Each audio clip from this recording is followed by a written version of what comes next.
2 आठवड्याचा जर्मनीतील मुक्काम संपवून आम्ही ऑस्ट्रियातील व्हिएन्ना येथे जाण्यास निघालो. आईला अजून माहीत नाही, मात्र आम्हाला यापुढे 3 मोठ्या अडचणी येणार आहेत. कशावरनं पुढे 14-16 कुठे? युरोपमध्ये पहिल्यांदा रेल्वेने प्रवास करणार म्हणून आईचा चेहरा एकदम आनंदी दिसत असेल, मात्र माझ्या मनात पुढील अडचणींवर कशी मात करायची याचे विचार चालू आहेत. जर्मनीवरून आम्हाला खरे म्हटले तर इस्रायलला घरी परत जायचे आहे. याचे कारण आईचा आरोग्य विमा संपत आलेला आहे. तिच्या वयानुसार आणखीन विमा वाढवणे शक्य नाही. विमा नसताना जर तिला काही झाले आणि परदेशात हॉस्पिटलमध्ये जावे लागले तर घरातील भांडी कुंडी विकून सुद्धा पैसे पुरायचे नाहीत. त्यामुळे आम्हाला पुढील 3 दिवसात इस्रायलमध्ये पोहोचलेच पाहिजे. इस्रायलमध्ये चाललेल्या लढाईमुळे जर्मनीवरून विमानाची तिकिटे 6 ते 8 पट महाग झाली होती. कशीबशी मला परवाची व्हिएन्नावरून इस्रायलच्या 2 तिकिटी मिळाल्या आहेत. आता ही अडचण सारवता सारवता आम्ही ट्रेन स्टेशनवर आलो आणि नंतर कळले की जर्मनी आणि ऑस्ट्रिया यामधील काही भागात नदीला पूर आले आहेत. त्यामुळे आमची म्युनिकवरून व्हिएन्नाला जाणारी थेट ट्रेन अगदी ऐनवेळी रद्द झाली.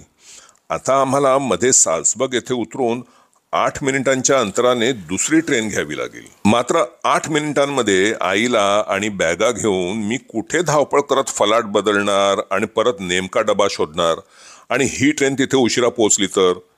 त्यावर उपाय म्हणून मी पुढची ट्रेन आणखीन तासाच्या फरकाने घेतली. म्हणजे आता साल्सबर्ग स्टेशनावर 1.25 तास बसून काढावं लागेल. चला, म्हणजे ही पण अडचण सुटल्यासारखी म्हणायची. आता तिसरी आणि सर्वात मोठी अडचण ही की आतापर्यंत तुम्ही पाहिले असेल की आम्ही राहण्यासाठी बऱ्यापैकी हॉटेलमध्ये जागा घेतल्या आहेत. कधी कधी न परवडणाऱ्या अशा हॉटेलमध्ये सुद्धा. ते काय पैसे वर आले आहेत म्हणून नाही काय. हॉटेलमध्ये आईच्या आंघोळीची नीट व्यवस्था होते, हॉटेलमध्ये लिफ्ट असते आणि वेगळी कोणती गरज लागली तर तिथे मदत करणारे असतात. मात्र व्हिएन्नामध्ये बऱ्यापैकी हॉटेल या महिन्यात फार महाग होते. यावर उपाय म्हणून मी आजपर्यंत न घेतलेला असा धाडसी निर्णय घेतला आणि चक्क वसतिगृहात जागा घेतली. वसतिगृह म्हणजे काय म्हणतात हो त्याला मराठीत? हॉस्टेल. हो, हॉस्टेलमध्ये जागा घेतली. आता तुम्ही एकदम म्हणाल, काय हॉस्टेल? हो, मी जेव्हा एकटा फिरायचो तेव्हा मला अशा जागेचा फार अनुभव आहे. अशा ठिकाणी काही गरज लागली तर 1 सोडून 10 जण पुढे मदतीला येतात. बघा, तुमच्याशी बडबड करत बसलो आणि साल्सबर्ग आलं सुद्धा. इथे 1.25 तास कुठे काढायचा हे आधी मी खाली फलाटावर जाऊन बघून आलो. म्हणजे काय, उगाच आईला चालवायला नको. जास्त चालणे तिला बिलकुल जमत नाही. त्यामुळे पुढे जाऊन बसायला बाक वगैरे आहेत की नाही अशा लहान सहान गोष्टींचा पण मला विचार करावा लागतो. अहो, 2 महिन्यांपूर्वीच कॅन्सरमधून बाहेर आले आहे ती, विसरला की काय? वेळ काढण्यासाठी स्टेशन तसे अगदी छान आहे, जणू काही शॉपिंग मॉल. तरी पण शेवटी ते स्टेशन. इथे काही प्रशस्त बाक वगैरे नाहीत. बसायला वेटिंग रूम आहे वर, मात्र त्या 4 भिंतींच्या आत वैताग येईल तिथे 1.25 तास काढायला. आईला आणखीन इथे कुठे फिरवता येईल यासाठी मी जरा फेरी मारतो आणि बघतो तर काय, पुरामुळे रेल्वे विस्कळीत झाली असल्यामुळे अनेक प्रवाशांना त्रास झाला आहे आणि त्यासाठी म्हणून इथले रेल्वे कर्मचारी प्रवाशांना फुकटामध्ये थंड कॉफी चॉकलेट अशा गोष्टी वाटत आहेत. मी एक घेऊन आईकडे परत आलो आणि तिला म्हटलं, चल तू पण हात मारायला. फुकटात काय मिळत असलं तर आपली सवय आहे नाही कधी, किंवा आपल्या रक्तात आहे असं म्हणायला पाहिजे. फुकटामध्ये मिळणाऱ्या वस्तूंचा आनंद तुमच्या आमच्यासारख्या मध्यमवर्गीयांनाच कळावा. अहो, श्रीमंतांना दारात आलेल्या पिण्याच्या पाण्याबरोबर दिलेल्या गोळ्याच्या खड्याची काय किंमत? कुठे चालली? बाहेर येऊन बघतो तर रेल्वे कर्मचाऱ्यांनी इथे पण एक गाडी लावली होती फुकटात कॉफी वाटायला. आग्रह करून सांगत होते, आणखीन घ्या. एक धाडस केल्यानंतर ते छोटे वाटते आणि मग माणूस दुसरे धाडस करतो. आता असे वाटते की इथे 1.25 तासाच्या अंतराऐवजी 5-6 तासानंतरची ट्रेन घ्यायला हवी होती. म्हणजे इथून बस घेऊन शहरामध्ये कुठे फेरफटका मारून आलो असतो.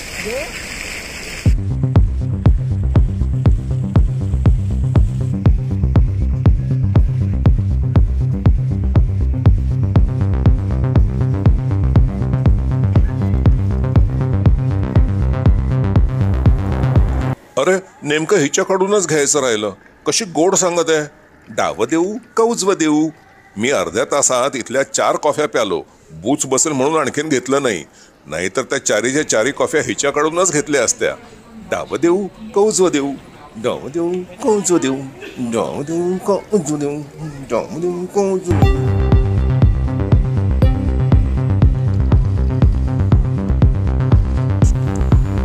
या पुढची ट्रेन आमची आहे. वेळ अगदी छान गेला पहा इथे. बरं झालं ती 8 मिनिटाच्या अंतरात असणारी ट्रेन घेतली नाही म्हणून. आधी वाटलं होतं कसा 1.25 तास काढू आणि कसा नको. आता असं वाटतं की आणखीन 3-4 तास जरी असते तरी आणखीन मजा गेली असती. म्हणतात ना, प्रवासाने माणूस शहाणा होतो म्हणून. बसल्या जागी विचार करून ठरवून होणारे ते सर्व तर्क प्रत्यक्षात बहुतेक त्यापैकी चुकीचे ठरतात.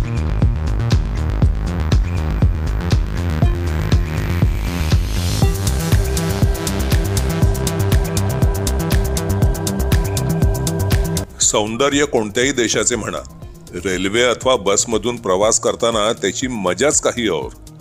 ही व्हिडिओ तुमच्यापेक्षा बहुधा आम्हीच पुन्हा पुन्हा बघू आणि आठवणींना उजाळा देऊ. आता पुढचा 2.5 तास बाहेरची मजा बघायची थेट व्हिएन्ना येईपर्यंत. व्हिएन्नाला पोचल्यावर हॉस्टेलमध्ये कशी काय व्यवस्था आहे ते आधी पाहावे लागेल. जागा तशी व्हिएन्ना सेंट्रल स्टेशनच्या जवळपास म्हणजे अगदी 5-7 मिनिटावर आहे. त्यामुळे आणखीन 3 दिवसांनी विमानतळावर जाण्यासाठी लागणाऱ्या ट्रेनसाठी आमची पहाटे पहाटे गडबड होणार नाही. मध्यवर्ती जरी नसली तरी स्टेशन जवळ म्हणजे तिथे बऱ्यापैकी वर्दळ असणारच. संध्याकाळी पोटपूजेचा प्रश्न आहे ना. एवढ्या प्रवासानंतर आईला परत संध्याकाळी बाहेर पडायला जमेल की नाही याबद्दल मात्र शंका आहे. मात्र तिला जर जमले नाही तरी सुद्धा मला बाहेर जाऊन काहीतरी आणावेच लागणार. म्हणजे संध्याकाळची तिथली मजा माझ्यासोबत तुम्हाला सुद्धा नक्की या व्हिडिओत बघायला मिळणार आहे. युरोपमध्ये गमतीची गोष्ट ही की अनेक वेळा रेल्वेच्या प्रवासापेक्षा विमानाची तिकिटे स्वस्त पडतात. दूरच्या प्रवासासाठी बसची तिकीट सर्वात महाग. तर तुम्ही म्हणाल असं कसं, मग विमानाने जायचं नाही का? अहो, सगळ्या शहरांना आणि गावांना विमानतळ नसतो. रेल्वे स्थानक लहान लहान गावांना सुद्धा आहेत आणि विमानाने जायचे झाले तर त्यासाठी प्रवाशाला तासभर तरी प्रवास करून आधी विमानतळापर्यंत जावं लागतं, जी शहराच्या बाहेर असतात. आणि तिथे परत 1.25 तास तरी रांगेत उभे राहा, सुरक्षा चाचणी करा वगैरे वगैरे. ट्रेनचं कसं आहे, घरापासून जवळ कुठेतरी असते. ट्रेन सुटण्याच्या 5 मिनिटं आधी पोहोचले तरी पुरे. हे काय स्टेशनचं नाव अट्टांग पुच्छिम. पुच्छिम म्हणजे काय ते संस्कृतमध्ये उच्चारल्यासारखं वाटतं. आणि महत्वाची गोष्ट ही की युरोपमध्ये बहुतेक ट्रेनमध्ये सोबतच्या सामानाचे जादा पैसे आकारले जात नाही. कितीही बॅगा घ्या आणि या रेल्वे स्थानकावर. शिवाय एखादी ट्रेन चुकली तर अर्धा-1 तासाने लगेच दुसरी पकडता येते. कित्येकदा असं होतं की घरातून निघाल्यापासून एका शहरावरून दुसऱ्या शहरापर्यंत पोहोचेपर्यंत विमानाने किंवा ट्रेनने एकूण वेळ सारखाच लागतो. तुमच्यापैकी ज्यांनी विमानाचा प्रवास केला आहे त्यांना ढोपरे दुमडून सतत काही तास बसण्याचा त्रास किती वेळा झाला असेल. ट्रेनमध्ये बसण्यासाठी सुटसुटीत जागा असते. आमच्या पुढच्या रांगेत तर 2 जागांमध्ये एक टेबल सुद्धा आहे. आणि पाय मोकळे करावेसे वाटले, ही कॉम्प्युटरवाली माझी तर पाय मोकळे करावेसे वाटले तर सर्व डबे एकमेकांशी जोडले असल्या कारणाने वाटले तर सतत अखंड प्रवासात चालत राहून बटाटे वडे खाऊन वाढलेली पोटातली चरबी कमी करू शकता. ट्रेनमधून दिसणारी बाहेरची मजा आणि सृष्टी सौंदर्य विमानात बिलकुल बघायला मिळणार नाही. विमान हवेत उडताना आणि परत धावपट्टीवर उतरताना हृदयांच्या ठोक्यांची जी गंमत होते ती सोडली तर एकदा आकाशात उडाले की समोर जसा काही आपल्याला मोतीबिंदू झाला असेल असा ढगांचा पांढरा पडदा, अथवा रात्रीच्या प्रवासाच्या वेळी जणू काही गावात वीज गेली असावी असे वातावरण.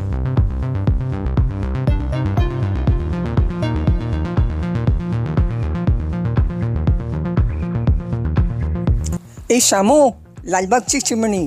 झालं, आली का तुझी लालबागची चिमणी? तुम्ही आमचे जुने प्रवासाचे व्हिडिओ पाहिले असतील ना, तर तुम्हाला दिसले असेल की जगामध्ये अनेक ठिकाणी आईने अशा लालबागच्या चिमण्या उभारून ठेवल्या आहेत. दिसला भोंगा की झालं हिचं लालबागची चिमणी.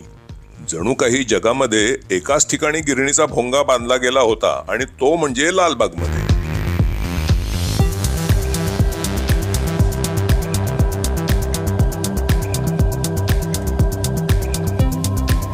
गाडी बोगद्यामध्ये शिरली की खिडकीमध्ये दिसणाऱ्या आरशातल्या प्रतिबिंबाला पाहून माझे हृदय पाणावले. बिचारीला उभे राहावं लागलं. माझी कॉम्प्युटरवाली, तिला उठून जागा देऊ का ग मम्मी? खरं म्हणजे आईने उठून तिला माझ्या शेजारी बसायला जागा दिली पाहिजे होती. युरोपियन ट्रेनमध्ये तुम्ही जर फर्स्ट क्लासची तिकीट काढली तर बहुधा तुमची निराशा होईल, किंवा असं म्हणेन की सेकंड क्लासची तिकीट काढली तर तुम्हाला फार आनंद होईल. याचे कारण हे की इथे फर्स्ट क्लास आणि सेकंड क्लास या दोघांमध्ये फारसा फरक जाणवणार नाही. अरे रे, कॉम्प्युटरवाली किती वेळ उभी राहणार? फर्स्ट क्लास आणि सेकंड क्लास हे दोन्हीही डबे पुरेसे सुटसुटीत आणि वातानुकूलित असतात. थोडाफार काय तो फरक असतो. हंगेरी आणि झेक रिपब्लिकमध्ये तर फर्स्ट क्लास आणि सेकंड क्लास यातील फरक म्हणजे निव्वळ फर्स्ट क्लासमधील खुर्च्यांचा रंग निळा आणि सेकंड क्लासमधील खुर्च्यांचा रंग लाल. त्याशिवाय खुर्च्या त्याच, डबे सुद्धा हुबेहूब तेच. मात्र फर्स्ट क्लासची तिकीट महाग. ही गोष्ट त्या देशातील कम्युनिस्ट काळातील राहणीमानामुळे रूढ झाली आहे. एका विशिष्ट प्रकारच्या सामाजिक प्रतिष्ठित लोकांना सर्वसामान्य लोकांसोबत बसायला नको एवढेच. अरे, तुमची सतत चालणारी बडबड ऐकत बसलो आणि व्हिएन्ना शहर कधी आलं ते मला कळलं सुद्धा नाही. आता फक्त एक शेवटची गोष्ट राहिली आणि ती म्हणजे स्टेशन पासून हॉस्टेलपर्यंत आईला चालता आलं पाहिजे. उगाच 5-10 मिनिट चालण्याऐवजी टॅक्सी करायला नको. अरे वा, हे आमच्या बरोबरच उतरत आहे कॉम्प्युटरवाली. शेवटी एकदाचे व्हिएन्नाला आलो. आईला तर सकाळपेक्षा जास्त हुरूप आलेला दिसतो. कशी चालत आहे बघा. माझ्या संपूर्ण युरोप सहलीचे हेच महत्वाचे उद्दिष्ट होते की कॅन्सर नंतर घरी बसून हळूहळू सशक्त होण्यापेक्षा आईला थेट पाण्यातच ढकलून द्यावे. पाण्यात ढकलून द्यावे याचा अर्थ एखाद्या पोहणाऱ्याला पाण्याची भीती असते म्हणून त्याला भीती घालवण्यासाठी पाण्यात ढकलतात तसे. तुम्ही पण कधी ना कसे काय विचार करता हो. मला म्हणायचं होतं की आईला थेट घराबाहेर काढावे. झालं तुमचं पुन्हा. अहो, घराबाहेर काढावे म्हणजे काय वृद्धाश्रमात नाही घालत? काय झालंय तुमच्या इंग्रजीला आजकाल? घराबाहेर काढावे म्हणजे असे मोठ्या प्रवासाला निघावे. जाऊ द्या, तुमच्याशी बोलण्याची शोभाच राहिली नाही. कुठे चालली अडखळली तू? शॉर्टकट काढलास तू? सांभाळून सांभाळून. माझी बॅग कशी येणार इथनं? चला, आलो शेवटी हॉस्टेलमध्ये. आमच्या जुन्या व्हिडिओमधील पंचतारांकित हॉटेलमधील खोल्या विसरा आता.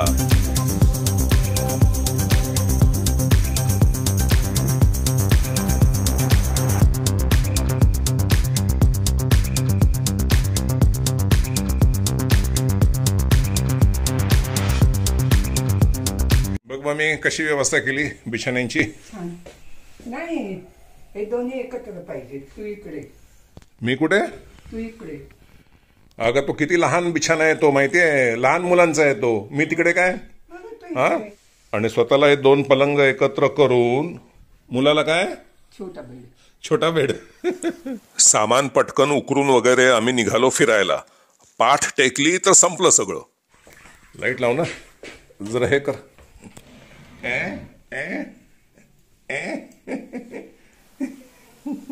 बॅग उचलून आम्ही चाललो रात्रीचे व्हिएन्ना फिरायला.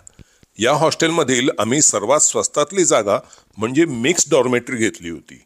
मिक्स डॉर्मेटरी याचा अर्थ ज्या खोलीत मुले आणि मुली एकत्र राहतात. आमच्या खोलीमध्ये मुळात 2 न्यूझीलंडच्या मुली होत्या. माझ्याबरोबर वयस्कर आई असल्यामुळे हॉस्टेलवाले म्हणाले की इतरत्र मोकळी जागा असली तर आम्ही त्या 2 मुलींना दुसऱ्या खोलीमध्ये वळवू. मी त्यांना म्हटलं, काय नाही हो, कशाला एवढा त्रास घेताय? ते म्हणाले, त्रास वगैरे काही नाही, सोमवार असल्यामुळे भरपूर जागा रिकाम्या आहेत. मी त्यांना परत म्हटलं, आम्हाला त्याचा काही त्रास नाही हो. शेवटी साल्यांनी वळवलंच त्या मुलींना दुसऱ्या खोलीमध्ये. आईला कोंबडी किंवा टर्की याशिवाय दुसरं काही मटण चालत नाही. मात्र तिला चालेल अशी नेमकी टर्किश शवार्माची एक जागा जवळच आहे, जी पर्यटकांमध्ये फार प्रसिद्ध आहे. पण इथे रांग किती लागली आहे बघताय का जरा? या जरा रांगेत उभे राहा तुम्ही.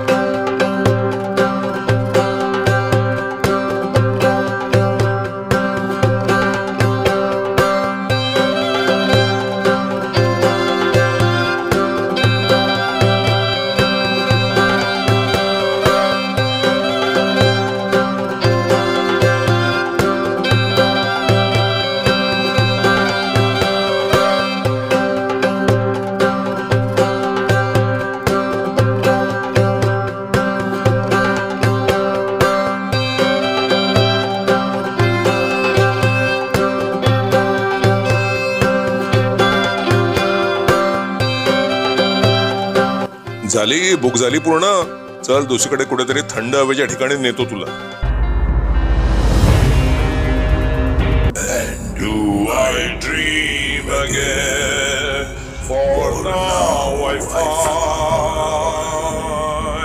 the phantom of the opera is there. The phantom inside my mind. The phantom of the opera.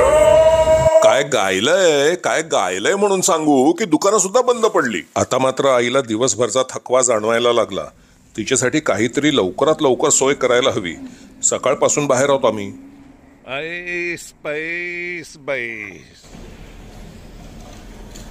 तिथे खायचंय तुला? उद्याचा आमचा दिवस अगदी महत्वाचा आहे. व्हिएन्ना शहराच्या मध्यवर्ती भागात फिरायचे आहे. आज फिरलो ते काहीच नाही याच्या समोर. उद्या अखंड दिवस पायी काढावा लागणार आहे. आता लवकरात लवकर काही आटपलं नाही तर वांदे. मात्र आईला काहीच पसंत पडेना. मला असा संशय येत आहे की आई किमती महाग म्हणून नको म्हणत आहे. खायचंय? इकडे तिकडे नको म्हणून आम्ही पुढपर्यंत आलो आणि पाहतो तर काय, भारतीय उपहारगृह. आईच्या आवडीचं इथे नक्की काहीतरी मिळेल. पण हे पण काही स्वस्त असं नाहीये. वर बघ. कोणत्या तरी पंजाब्याचं उपहारगृह आहे हे. चिकन बिर्याणी दिसत आहे. आईला नक्की चालेल. पण भारतीय उपहारगृहाला सुद्धा आईने नकार दिला म्हणून मला फार आश्चर्य वाटलं. त्याबरोबर थोडं वाईट सुद्धा वाटत आहे. कारण बहुतेक करून इथे महाग आहे म्हणून आई नाही म्हणत आहे. नाहीतर भारतीय उपहारगृहाला ती एका पायावर तयार झाली असती. एका पायावर म्हणजे पटकन तयार झाली असती. तिला 2 पायाने चालायला त्रास होतोय. ती काय लंगडी घालत चालणार आहे? तुम्हाला पण अशा वेळी नको ते विनोद सुचतात. शेवटी या दुकानात वेफर घेऊन खोलीवर जाऊन खाऊ म्हटलं तर तिथे वेफर सुद्धा नव्हते. पण म्हणतात ना, दाण्या दाण्यावर खाणाऱ्याचे नाव. शेवटी कोणता उपाय उरला नाही म्हणून आम्ही परत त्या भारतीय उपहारगृहात परत आलो. आईने मस्तपैकी चिकन बिर्याणी मागवली. मला सर्वात स्वस्त दिसले ते समोसे मला घेतले. मात्र 2 वर्षांपूर्वी आम्ही माल्टाला गेलो होतो त्यानंतर पहिल्यांदा मला भारतीय बिअर दिसली. मी गरीब बिचारा काय करणार हो. मागवली 1 बाटली. आईने तर चव लागल्याबरोबर किमती बघायचं सोडून दिलं आणि गुलाबजामुन सुद्धा मागवले तिने. यारावजी तुम्ही बसा.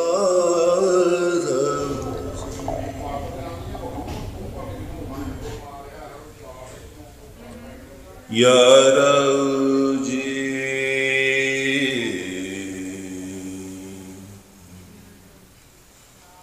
तुम्ही बसा भाऊजी.